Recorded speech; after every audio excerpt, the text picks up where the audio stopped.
Hello, my name is Henry Moser, and I'm going to do a presentation here on the Student Academic Success Center's work with online students and what we do here up in Portland with the online students. I'm actually going to provide it to you in a format called Blackboard Collaborate, which is how I reach many of the students. So what you're looking at here is the actual Blackboard classroom, and the part in the middle is the whiteboard where a lot of the work is demonstrated, to the students. And here over here is where we have the all the people that are in the actual classroom, and here's me. So that's this is how we do a lot of our presentations to actual students and how we can conduct some of our courses and our workshops. Um, but let's take a look at what we do here at SASC with our students. So here are the results that we all see and brag about. I'll definitely get to those in a second. But I'd like to offer everybody kind of a bigger view of the results or what everybody sees, but I would like to go into a little bit today of who's doing the work that creates these results, what is actually taking place, and how we do it here. Okay? So we know that we have several online students here, 1,500, several different programs, and that our presence is in nearly 100% of online courses in some sort of form. And these two numbers, 71 and 52, are pretty something I'm proud of here, that we actually reach 71% of the EDU students and 52% of the MSWO students before they graduate in some sort of online work. This doesn't take into account the numbers, in terms of when we work with them in not a live situation, but live. We're reaching many students, and that most of that comes in from the beginning when we give them workshops in becoming a better student, becoming a good online student, as well as is writing support. We have a great approval rating from people that use our services. We work intimately with MSWO, EDU, and MPH. And finally, retention. I want to speak to that. We don't currently have a way of measuring retention, but we're working on it. And I just want to point out that here with our work at SASC, we're definitely keeping a lot of students around who may not be working where they are. But obviously here at SASC, we're not really worried about, excuse me, we are worried. But let me just say it this way. At SASC, we're reaching out to the students wherever they are. We're not just finding the students that need a lot of help and helping them. Any student that needs help, we're here to help them and improve their time here and help them reach their goals. So let's take a look at the who. This is an example. This photo here is our director, writing tutors, online learning specialist, and professional student tutors. And most of these people work with online students somehow in one way or another. We do have professional writing tutors, student subject tutors, and the online learning specialist. All right, so let's look at the what.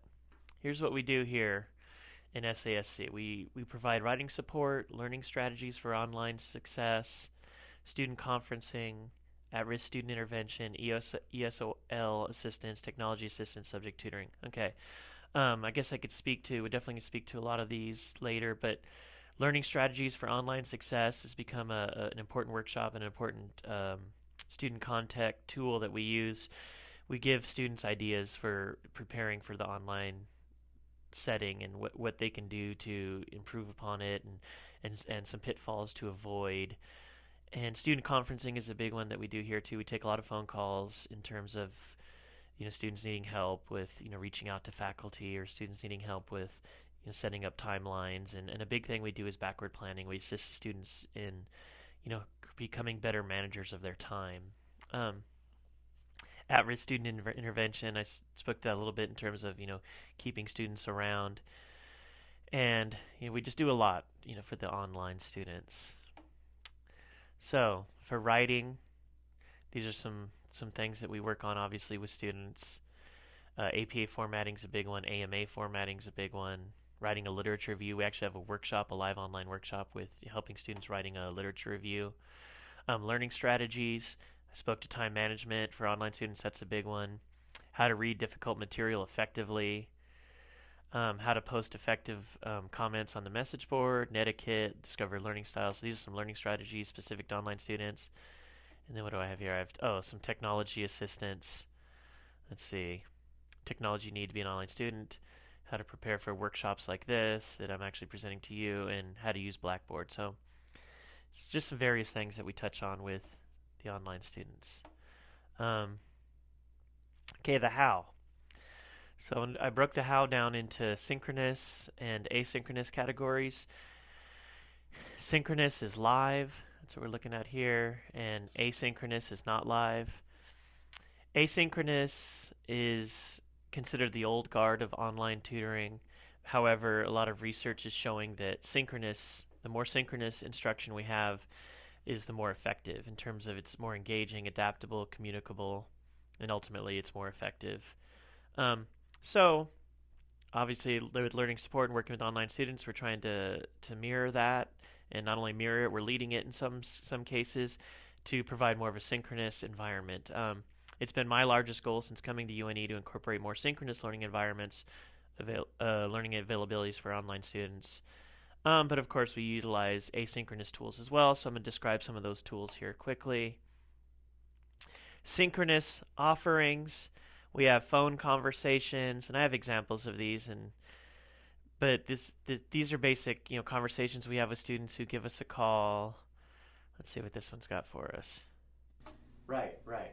So what we're looking at, Joe, yeah, I don't think these are going to come through on the recording. From your advisor and from me now is that you're doing a good job. You're just missing, parts of the assignment. So, you're doing 3 or 4 things. If you can't hear it, it's somewhat amusing. All right, I'm making everyone dizzy. Okay, but for live tools, what do we have? Here we go. Let's see if I can get this back. All right, we have our phone conversations. We have Skype and Google Chat. We have live screencasts. Skype and Google Chat, you guys are familiar with that. Live screencasts, this is when I'm actually speaking, just like I'm doing right here. I'm actually speaking to a student with my screen and showing them, how to write something better, showing them how to access their Blackboard account, how to, create better discussion board responses. And then live collaborate sessions. This is a big one. I think I wanted to show you, let's see if I can find it real quick. Again, you won't be able to hear this in the recording, but here's an example of this one we just completed. I just did this recording yesterday. And this is practices and habits of the successful online student. And just to kind of show you how it works, I'll turn the volume down so you don't hear it in case it is. We don't want any feedback. But this, I'm walking students through a Prezi presentation, and I had 47 students at this presentation on Monday night, and I just recorded it yesterday. But we're going through, they work well, online students work well with others. Here I'm talking to them about writing support, how to get it, how to communicate better through writing. Here's some, particular techniques and ideas. Time management. We just had big discussions on these areas, what their workstation should look like, other tips. So this was a live recording we used. However, I've recorded it, and now it's available as a synchronous as well as it's now available as an asynchronous offering. It started out as a live class, but now it's available to students to watch at their own time. So phone conversations, Skype, Google Chat, live screencast. So what do we talk about in these chats and phone? It's varied from students needing help with understanding their time, how to get a hold of faculty, how to relate better with their faculty, how to research, how to come up with organizing a professional or graduate level essay, all sorts of conversations like these.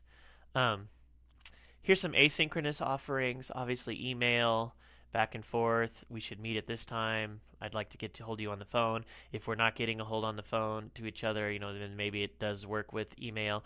And this is kind of thing we're doing back and forth with the students is, if it's not live, we will actually, look at their paper they send to us. They send us the assignment. They send us all the rubric. And what we do is we look at their paper, and here's a professional writing tutor coming up with comments in terms of that. So that would be, in a non-live setting.